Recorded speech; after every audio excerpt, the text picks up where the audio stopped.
आज के समय में हर कोई एंटरप्रेन्योर बनना चाहता है और बनना भी चाहिए, क्योंकि एम्प्लॉयमेंट के कुछ नए साधनों को जनरेट करने की जरूरत भी है। लेकिन जरूरी नहीं है कि हमेशा किसी नए सेक्टर या नए फील्ड की ही जरूरत होती है। जरूरत कभी कभी कुछ इनोवेशंस की भी होती है। जी, तो आज हम बात करने वाले हैं कुछ ऐसे बिजनेस आइडियाज के बारे में जो थीम तो बहुत पुरानी है, लेकिन बहुत ही इनोवेटिव तरीके से आप इसमें अपने आप को एक एंटरप्रेन्योर के तौर पे एस्टैब्लिश कर सकते हैं। जी, मैं अंजू आज आपसे शेयर करने वाली हूँ एग्रीकल्चर बेस्ड कुछ ऐसे बिजनेस आइडियाज जो काफी इनोवेटिव हैं और आपको एक ल्यूक्रेटिव बिजनेस एस्टैब्लिश करने में काफी ज्यादा हेल्पफुल हो सकते हैं। बिजनेस शुरू करना है तो पोल्ट्री सेक्टर है राइट चॉइस। इस सेक्टर से जुड़े सभी फायदेमंद बिजनेस आइडियाज के लिए download entrepreneur India live app.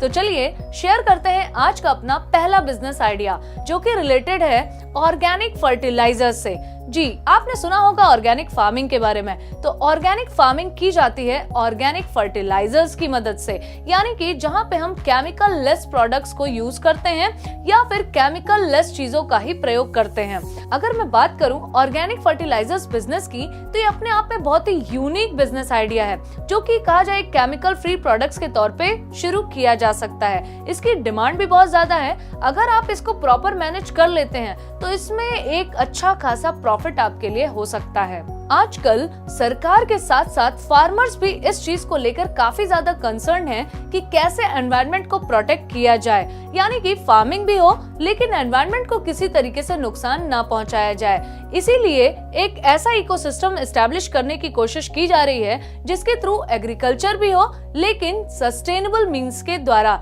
यानी कि जो कंपोस्ट या कहा जाए जो खाद वगैरह है वो एक ऑर्गेनिक फॉर्म में ही तैयार की जा रही है। यही कारण है कि आजकल बटरफ्लाई को अट्रैक्ट करने वाले फ्लावर्स को यूज किया जा रहा है, जो बायोडिग्रेडेबल एलिमेंट्स हैं उनका ज्यादा से ज्यादा यूज किया जा रहा है, कुछ वर्टिकल फार्मिंग मेथड्स को यूज किया जा रहा है, ऑर्गेनिक फार्मिंग को प्रैक्टिस किया जा रहा है और इसमें इतना ज्यादा स्कोप है कि जिसके थ्रू आप एक बेहतर बिजनेस क्रिएट कर सकते हैं, चाहे तो ऑनलाइन या ऑफलाइन। यानी कि जो फर्टिलाइजर्स हैं उनको आप ऑनलाइन या ऑफलाइन तरीके से सेल भी कर सकते हैं। यही कारण है कि सरकार भी बहुत तरीके से सब्सिडी देने का भी काम कर रही है, आपके बिजनेस को एस्टैब्लिश करने में काफी ज्यादा हेल्प भी कर रही है। गवर्नमेंट आपको स्ट्रेटेजी, मार्केटिंग और कई तरीके से आपको हेल्प करने की कोशिश भी कर रही है।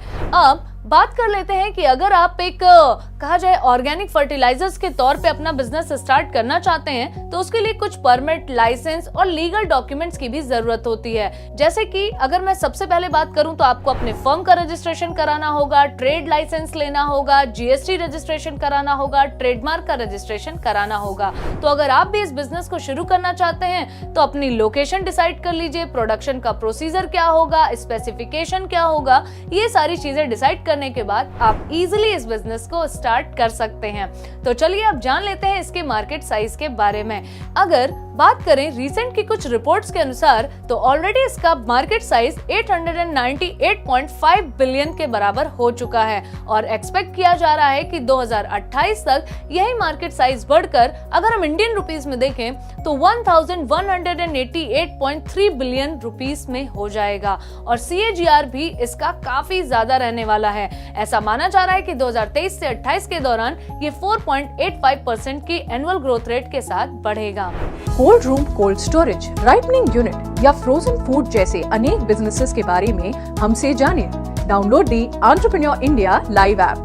अब जान लेते हैं आज का अपना दूसरा बिजनेस आइडिया, जो कि रिलेटेड है फ्लावर फार्मिंग से। अगर हम बात करें फ्लावर फार्मिंग की तो कर्नाटका, तमिलनाडु, आंध्र प्रदेश, वेस्ट बंगाल, महाराष्ट्र, राजस्थान और हरियाणा ऐसे राज्य हैं जहां पर मेजरली फ्लावर की प्रोड्यूसिंग की जाती है, लेकिन इसकी डिमांड ओवरऑल इंडिया देखी जाती है, जिसके कारण सप्लाई इसकी लिमिटेड हो जाती है। लेकिन रिसेंट ईयर्स में आपके लिए ये उतना ही ज्यादा प्रॉफिटेबल एग्री बिजनेस के तौर पर निकलकर सामने आया है। अगर मैं बात करूं ऐसे कुछ फूलों के बारे में जिसके थ्रू कहा जाए कि आप एक फ्लावर फार्मिंग के बिजनेस को एस्टैब्लिश कर सकते हैं काफी आसानी से, तो वो है आपकी roses farming, lily farming, jasmine, sunflower और जरबेरा।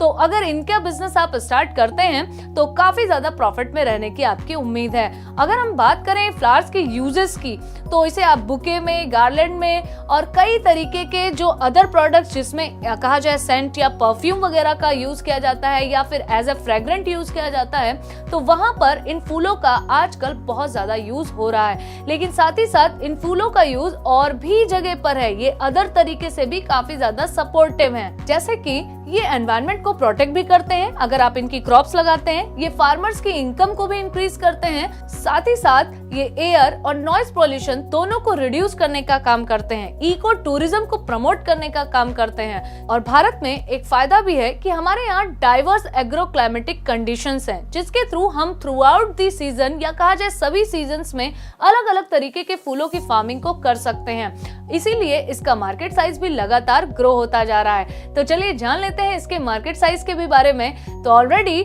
अगर हम इंडियन मार्केट साइज के बारे में बात करें तो ये 231.7 बिलियन यूएस डॉलर के बराबर हो चुका है और एक्सपेक्ट किया जा रहा है कि 2028 तक यही मार्केट साइज बढ़कर 460.6 बिलियन यूएस डॉलर तक हो जाएगा। और इसका CAGR देखिए 12.13% तक रहने वाला है 2022 से लेकर 2028 के दौरान। तो आई थिंक आपने भी आज ही मन बनाया होगा इस फ्लावर फार्मिंग के बिजनेस को स्टार्ट करने का। और आपने देखा होगा चाहे किसी भी प्रकार का सेलिब्रेशन हो, पार्टी हो, फंक्शन हो, फ्लावर्स का यूज तो डेकोरेशन के तौर पे किया ही जाता है। और लगातार इन इवेंट्स की जो फ्रीक्वेंसी है वो भी बढ़ती जा रही है, क्योंकि आप देखते होंगे आज एक नॉर्मल सा भी कहा जाए कोई खुशी का मौका होता है तो लोग सेलिब्रेट करने से नहीं चूकते।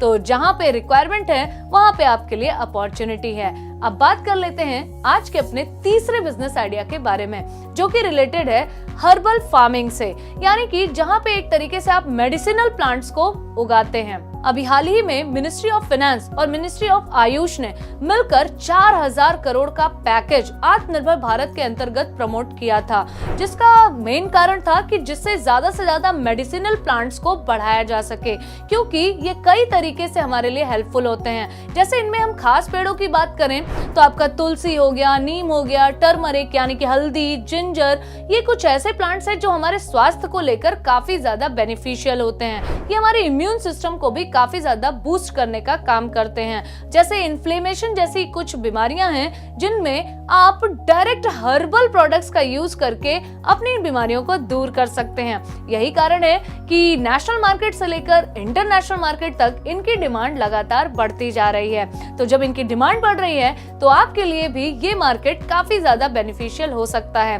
तो चलिए बात कर लेते हैं इसके मार्केट साइज के बारे में। तो ऑलरेडी ग्लोबल लेवल पर अगर हम देखें तो इसका मार्केट साइज 2022 तक 135.8 बिलियन यूएस डॉलर तक हो चुका है और प्रोजेक्ट किया जा रहा है कि 2030 तक यही मार्केट साइज बढ़कर 248.6 बिलियन यूएस डॉलर तक हो जाएगा। और एक एनालिसिस और भी आई है कि 2022 से 30 के दौरान इसका CAGR 7.9% तक रहने वाला है।